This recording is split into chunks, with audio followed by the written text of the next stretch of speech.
Puiden valitsijan mielessä on hirsirakennuksen teko. Siihen tarvitaan suoria ja mahdollisimman vähäoksaisia mäntyjä.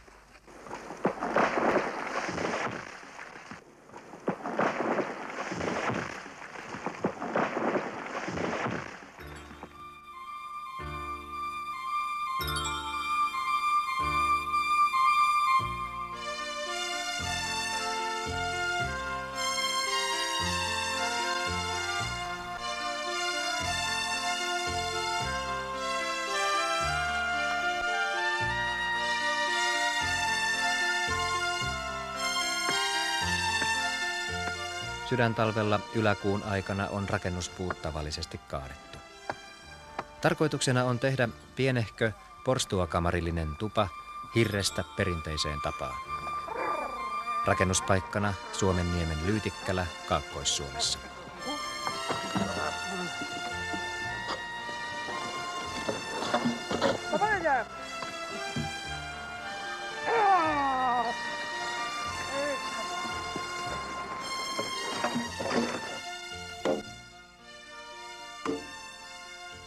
Jos on semmoinen tyvekäs puu, niin se on raskas piiluta. Jos siellä on 3 tuumaa sitä pois hakattavata puuta, niin silloin on hyvänä apuna tavallisella kirveellä hakata siihen kohtisuorat poikkipykälät siihen puuhun ja kirveellä lohkoo nämä paksut kappaleet pois. Siihen jätetään reilu 4 tuuma puolelleen sitä ylimääräistä paksuutta, mikä sitten seinää valmiiksi piiluttaessa lähtee siitä pois. Veistämällä tukeista tehdään hirsiä, joiden annetaan kuivua kevätahavassa.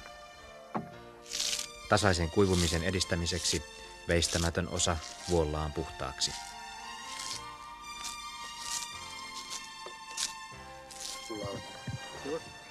Tähän rakennukseen tehdään kokeilu- ja opetustarkoituksessa tuvan osalle multiaispermanto, jossa alapohjan lämpöeristeenä on sisäpuolinen multavalli. Rakentajina ovat kirvesmiehet Auvo ja Ismo Kokkonen, Raimo Laamo ja Seppo Kauppinen. No eikä se ole hyvä.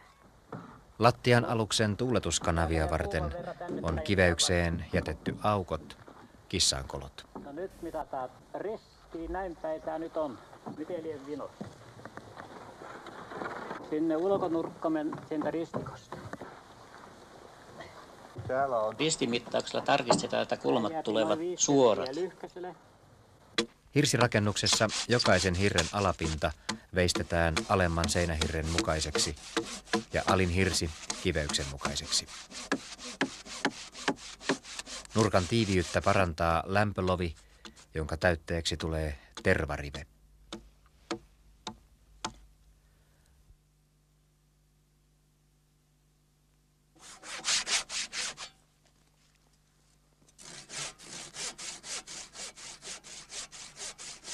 Lamasalvos eli vaakahirsirakennuksia lienee meillä ollut jo kansainvaellusaikana.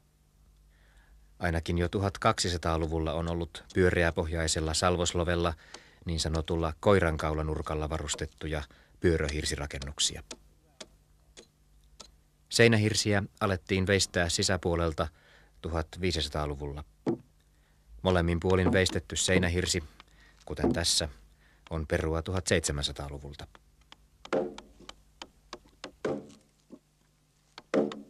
Hirsien väliin tulee tiivisteeksi sammalta, nurkkien, ovien ja ikkunoiden saumoihin tervarive.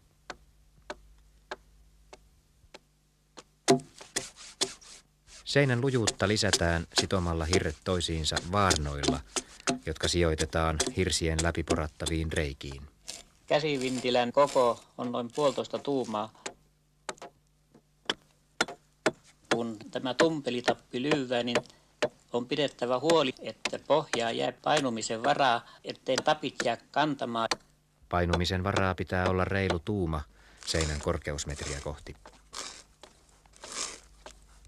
Ovien ja ikkunoiden karojen reijät tehdään 2 tuuman poralla. Eteisen ja kamarin väliseinän hirsien liitoksia ei uloteta sivuseinien läpi, vaan hirret liitetään niihin pyrstöliitoksin. Liitoslovi ulottuu puoleen väliin 6 tuuman vahvuista hirttä.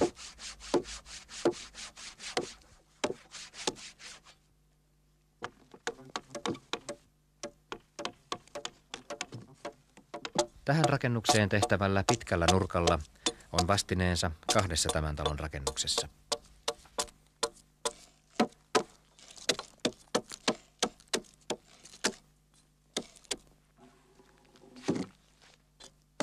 Salvoksen kaula veistetään kummaltakin sivulta noin puoli tuumaa muuta hirttä kapeammaksi. Kaulan kumpaankin päähän tehdään kaulaviisteet. Hirsiseinän kunnolliseen lämmöneristykseen kuuluu riittävän leveä lämpövara. Ulkoseinässä ja kylmää huonetta vastassa olevassa seinässä varan leveyden pitää olla vähintään 10 senttiä. Alemman hirren selkä on vuoltu tasaisen kuperaksi. Varapiirtimen leveällä kärkivälillä piirretään alemman hirren muoto ylempään hirteen.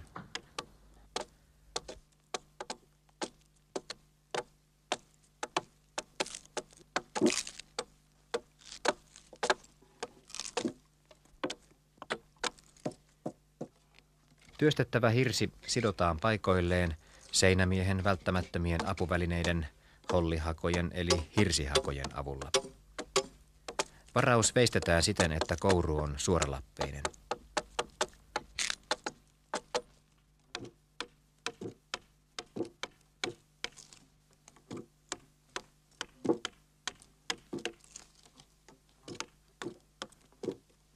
Kun varattu hirsi asetetaan alemman hirren päälle, varaus jää reunoilta hieman auki.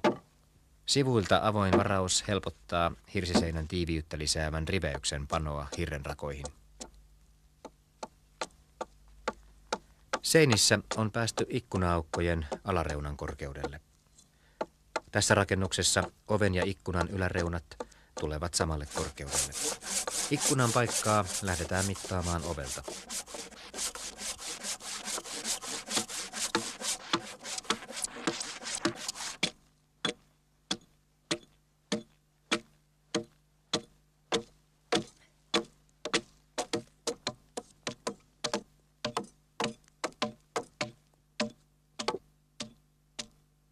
Tuvan toisen ikkunan korkeus saadaan oviseinän ikkunasta. Hirsirakennuksessa ovi- ja ikkuna-aukkojen tukena ovat karat. Tässä teenmuotoiset karat veistetään yhdestä puusta, kuten ennen on tehty.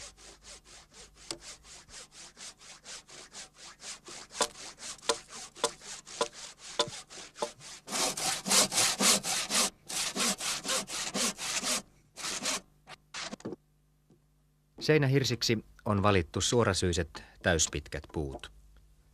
Kun hirsikerrat huolellisesti vaarnataan noin 1,5 metrin välein ja aukkopaikat karoitetaan jykevin yksipuisin karoin, seinät säilyttävät varmasti suoran muotonsa.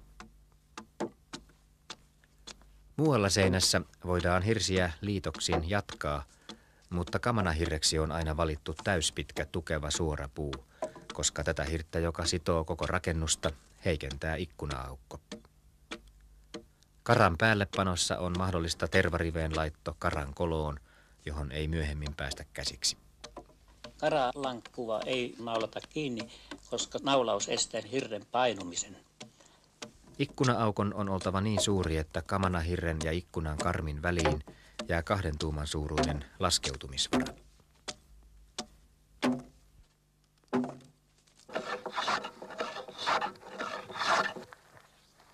Välikaton kannatukset, vuoliaiset, höylätään kauttaaltaan ennen paikoilleen sovitusta.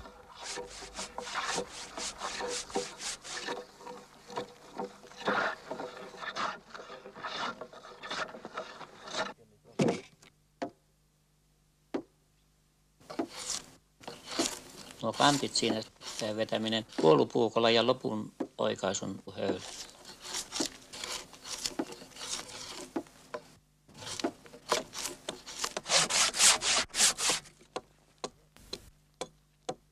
Välikaton kannatusten pyrstönmuotoiset loveukset on helpointa tehdä silloin, kun seinät ovat vuoliaisten korkeudella. Loveukset ulottuvat noin puoliväliin seinän vahvuudesta.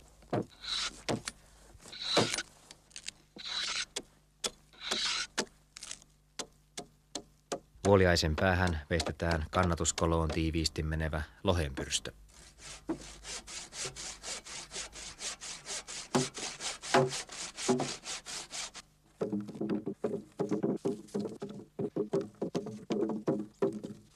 Hirren nosto jolujen ja köyden avulla on ylimuistoinen tapa siirtää painavia seinähirsiä olkapäätä korkeammalle.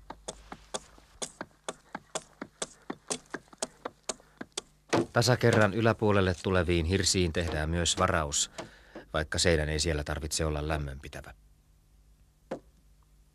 Useissa rakennuksissa on se päätykolmiokin tehty hirrestä. Sitä ennen on tuumattava katon jyrkkyys.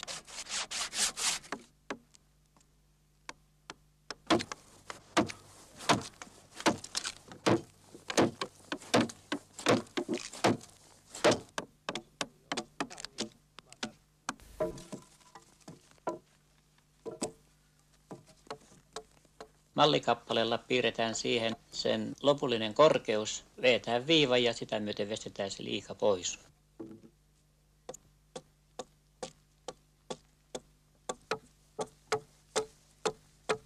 Kun ei täyspitkää puuta sattunut olemaan, niin harjaors on jatkettava hakaliitoksella. Kattotuolien rakenne on mahdollisimman yksinkertainen. Parrumaisten kattotuolien kannatuksina ovat harjahirsi, sivuseinät ja 2 kannatusvuoliaista. Sovituksen jälkeen kattotuolit kiinnitetään nauloilla harjahirteen, vuoliaisiin ja seiniin.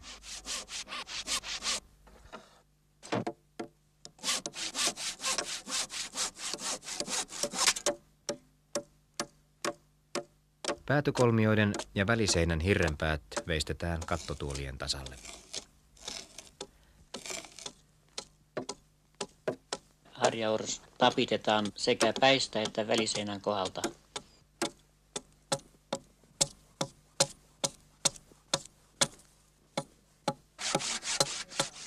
Sekä sisä- että ulkoseinien puhtaaksi veisto pitää vesikaton ja välikaton lähellä tehdä ennen katonpanoa. Hirsiseinän puhtaaksi veisto on vaikeimpia kirvesmiehen töitä. Joka sen osaa, saa yleensä tehdä koko viimeistelytyön.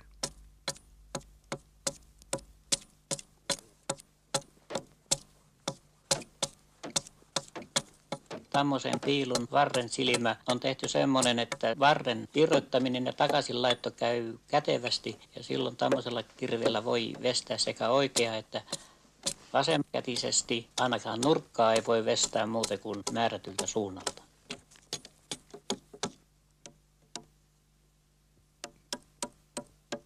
Kaksituolien päihin lyövään tuulilauta ja sen päälle tippalauta, joka on noin 2 senttiä tuulilauvasta ulkona. Siitä lähtien tulee räystäitten kohdalla umpilauotus ja ylöspäin harvalauotus.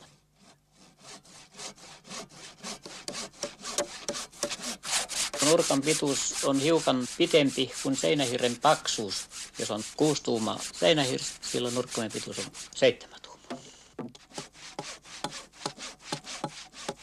Nurkkien hirrenpäät veistetään saman vahvuisiksi kuin itse seinä.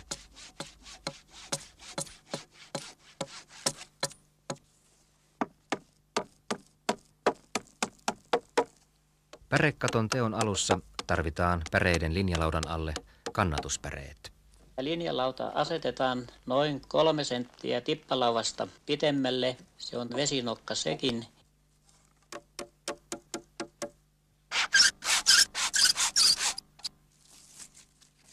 Normaali pärekatto on kauttaaltaan 3-kertainen. Ensimmäisen kerroksen päreet ovat lyhyitä, 1/3 päreen mittaisia. Päreitä laittaessa on oltava tarkkana, että ne tulevat myöt sukkaan. 3. pärekerros tulee jo täysimittaisista päreistä. Päreiden pituus on noin 17 tuumaa, pärevarvin pituus 5 tuumaa. Päreet naulataan keskimäärin toisen pären reunasta. Naularivi pitää olla niin ylhäällä, että ne naulan päät jäävät varmasti sen seuraavan varvin päreiden alapäitten alle.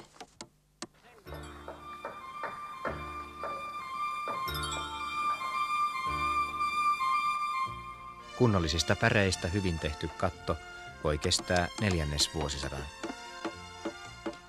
Harjavarviin käyvät taas lyhyet päreet.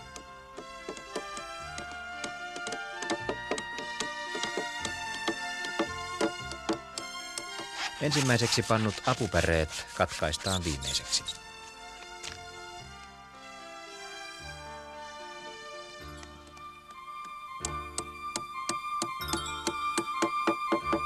Pärekaton reunan suojaksi naulataan päätyihin reunalaudat ja harjalle harjalaudat.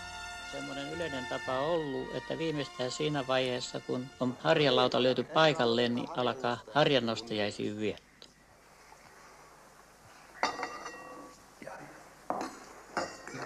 Harjannostajaisilla on juurensa menneisyydessä, jolloin raskaan harjahirren nostoon tarvittiin naapuriapua. Auttajia palkittiin työn jälkeen kestityksellä.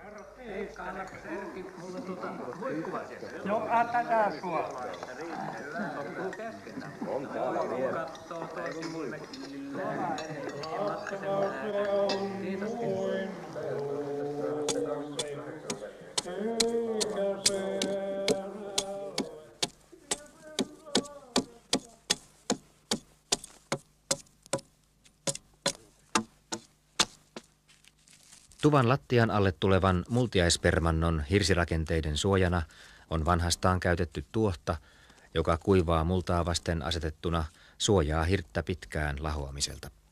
Permannon teko alkaa multiaishirsien laitosta.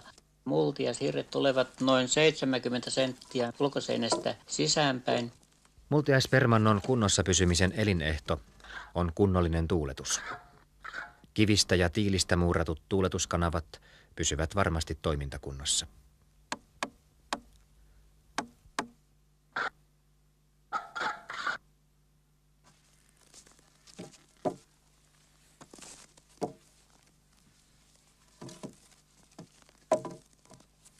Multiaishirsikehikon nurkissa ovat rakennetta lujittavat salvokset. Hirsissä ei ole varausta.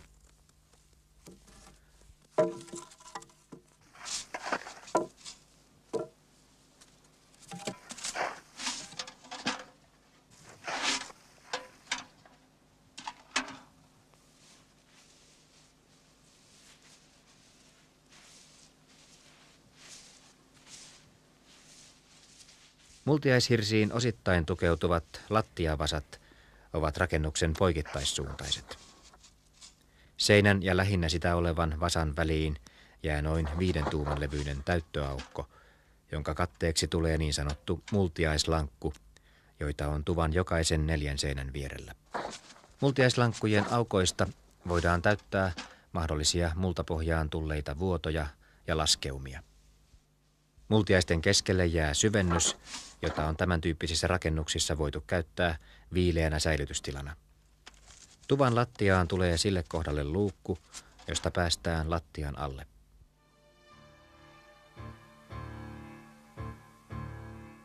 Ikkunan karmin ja kamanahirren väliin jää riittävä laskeutumisvara, joten karmi voidaan kiinnittää kiiloilla paikoilleen.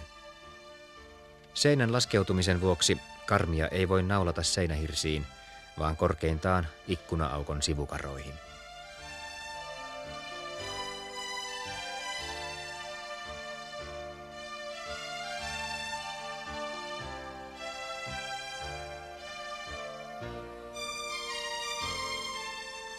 Karmin pysty- ja vaakasuoruus varmistetaan vesivaaan avulla.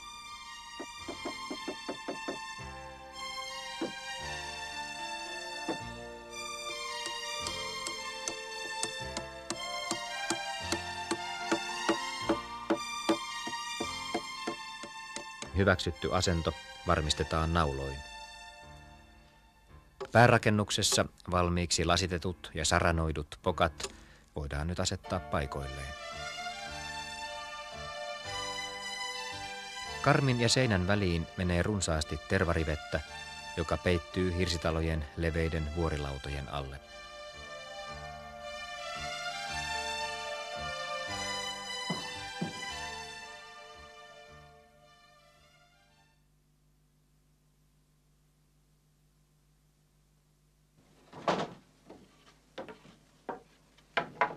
Lattianlaitto alkaa multiaislankkujen panosta. Lankut ovat irralliset, vain jalkalistojen paikoillaan pitämät. Niiden sisäpuolelle jäävät lattialankut muodostavat toisiinsa sidottuina kiinteän lattian. Lattiatarpeet ovat tuppeen sahattuja eli kanttaamattomia lankkuja, joissa tyvi on latvaa leveämpi. Ne pannaan veistettyinä ja höylättyinä lattiaan vuorotellen, vuoroin tyvi, vuoroin latvapuoli. Lattialankut on sahattu kuivasta suorasyisestä honkapuusta, jotta käytettävissä olevin keinoin vältettäisiin lankkujen kiertyminen.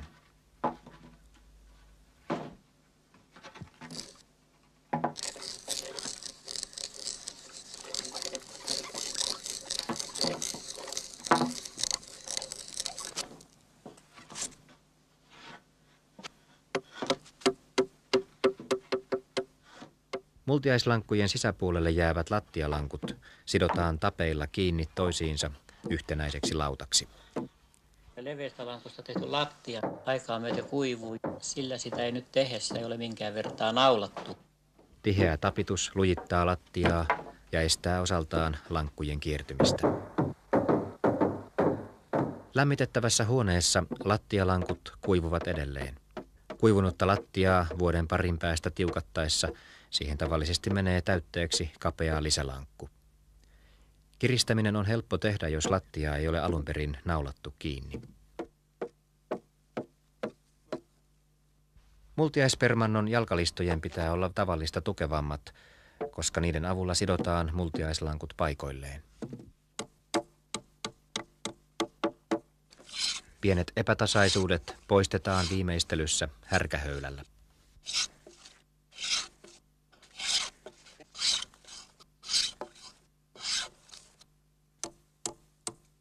Eteiseen ja porstuakamariin tulee täytepohjainen lattia, rossipermanto. Lattiavasoihin naulataan alapohjan kannatuslaudat, joiden päälle pannaan rossilattian laudat.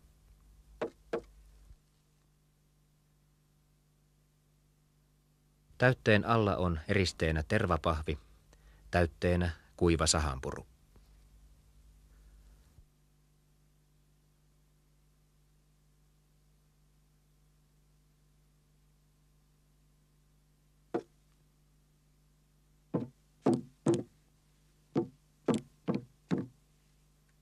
Rakenteeltaan samanlainen välikatto on Lyytikkälän päärakennuksessa, jonka pihapiirissä uudisrakennus on.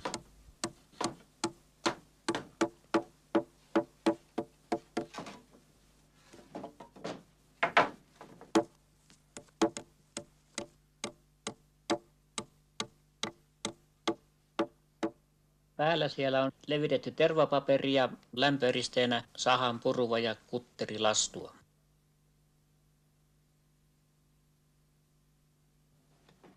Ulkoovi on täällä tehty perinteinen lankkuovi, johon tulevat pitkälehtiset takosaranat.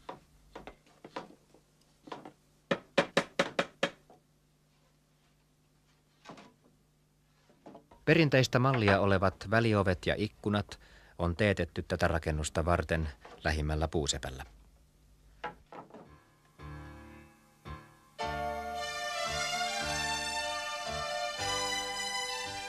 Vuorilaudat ja jalkalistat ovat kirvesmiesten itsensä valmistamia.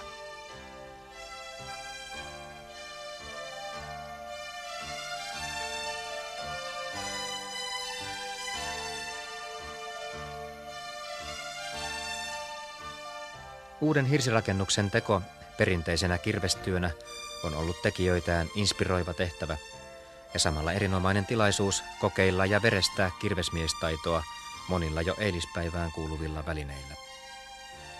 Näiden töiden kuvallisesta tallentamisesta voivat hyötyä muutkin.